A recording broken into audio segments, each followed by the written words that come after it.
I didn't know what to talk about this week, so what I thought I would do was just press play and see what happens. So it could be a very short video. The first thing to say is that you might hear some background noise. Where I live is lovely. It's a great location in London, in Battersea, close to Battersea Park. There's another little park around the corner. The river's across the street. So, and Clapham Junction station's a 10-minute walk. So, it's a really good location. The only downside is things flying overhead. And for some reason, in summer, the flight path seems to change to, well, not even in summer, just when it gets sunny, the flight path seems to change to over our building, coming over Battersea.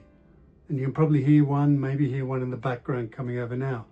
But not only that, we have a helipad just nearby. So as soon as the sun comes out, everyone's coming and going on helicopters to enjoy the weather, I suppose. So if you hear anything, that's what it is. So, I did another audition this week, which is great. It was for a series. It was very last minute, very small role, but you know what they say, no such thing as a small role. And I didn't get it, but they thanked me for being available at short notice. They got back to me, which is always good, or got back to my agent, and they said they really like what I did. So, I mean, you always want to get the job, of course, but if you get those things happening, that's about as nice a no as you can get. So I'm thankful for that. And last time I talked about, time before, I can't remember, about the difference between auditioning in the room with a casting director, which is always preferred, or casting director and producer, whoever, as opposed to just shooting something on tape like I'm doing now and sending that in. Well, this was something in between, and it's something I've done before, and I'm sure plenty of actors have as well, is a Zoom audition. So it's just like it sounds. You're doing a Zoom call and you have the casting director or whoever it is on the other side just saying action or start whenever you want, whatever it is, and they might give you some feedback and you can try it again. So it's a pretty nice way. In the room's always better, but a Zoom audition's pretty nice too, because you get that interaction. That really helps an actor, I think. And when you're looking to cast, you want people to do their best and blow you away and give you problems trying to choose who to go with. So, yeah. I've got a feeling that also, I read somewhere this week, did I read it? Or did I watch something? That someone was saying they thought there'd be a big move back to in the room casting because, and I don't know if this is true or not, but there were some stories about people using AI to do their auditions, which sounds wild, but not completely wild if you think about it, but I don't know. Is it true? Couldn't you tell? AI is pretty damn good, but I don't know. Well, anything that gets us back in the room physically, I think is a good thing for actors, and a good thing for casting directors and producers, because like I said, you get your best out of actors when you can interact with them and you get to know whether they're right or not through that interaction, about how they handle direction and how they are to work with and all that kind of thing. So anything to get us back in the room is a good thing, I say. the weather's a bit hot here, and you know, sunny, hot weather's good. I mean, it's 30 degrees today, I think, and it's great, except I have a terrible time sleeping when it's hot.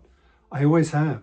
Even though I grew up in Australia, I always struggled in the heat to sleep.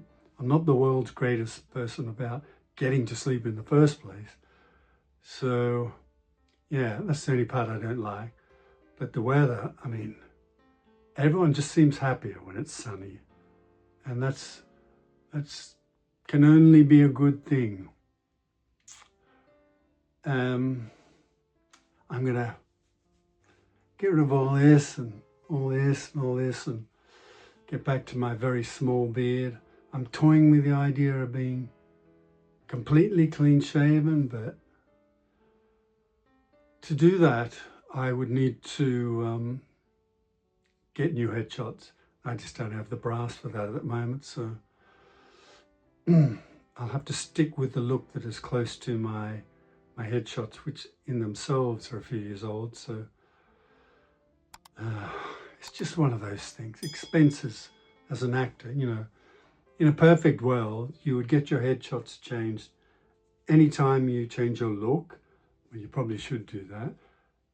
But anyway, and if you don't really change your look, you should get your headshots changed reasonably regularly, because our faces change, we age, or you know, and we look different. As much as we like to think we stay looking like we were at 25, we don't. So you have to keep on top of that. And just I have been thinking about whether I should, I don't know, it's difficult. Part of me wants to focus completely on filmmaking, but I love acting. And getting some acting work may be the thing that pays for some filmmaking. So it's tricky. But there is a side of me which says, why don't you just cut all those acting expenses? Use that to just, or not use that, but well, yeah, I suppose I was going to say, use that to promote yourself on social media and things like that and find your own work, but then you're still spending money, aren't you? So it's tricky. It's tricky. I'm just trying to find ways of eliminating costs. And as any actor will tell you, that's really, really difficult. You have to pay to be on sites and pay for headshots and pay and pay and pay. And it's annoying. It's annoying.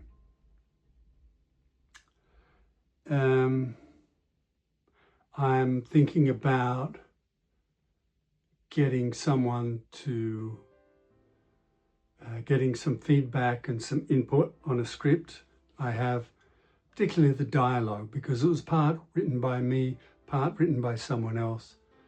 And when I read it, while I can't quite, sometimes I can put my finger on lines and say that just doesn't feel right, but I can't quite put my finger on why. So I think I need someone to go through the script and, you know, knock the dialogue into shape. And there are a few story elements that I've realized probably need looking at as well. Not big things, just making sense out of things. Because as I think I mentioned in the past, my strength is ideas and the big picture, but when you get down to that, the nitty gritty of scripts, I need help. So, yeah. So I'm thinking about that, but that takes money. Everything takes money. Everything takes money. So I've been thinking about, you know, trying to do some sort of crowdfunding, but there's a different type, slightly different variation on that, which might be more appealing to people. But even then, if I want to run a crowdfunding of any kind, or any kind of funding, in fact, you need some money, because you need to prepare some things. You know, you might want to shoot a couple of scenes. You might want to, push it on social media with ad campaigns and things like that. So, I just kicked the tripod. Sorry about that.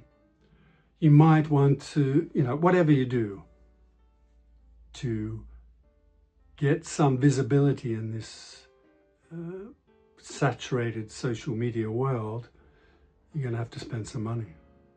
So I keep pondering on these things. I'm always pondering on these things. So yeah. What else is going on? I don't know, not much else. Feeling pretty good, eating pretty healthy, I've got this routine now where I just do 4 exercises a day, do some stretches, do 4 exercises, do some more stretches. So I try and push it a bit with those 4 exercises, but I can't go too hard.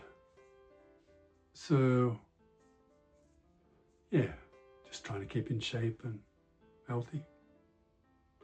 Now I'm rambling, which is a clear sign that I've run out of things to say.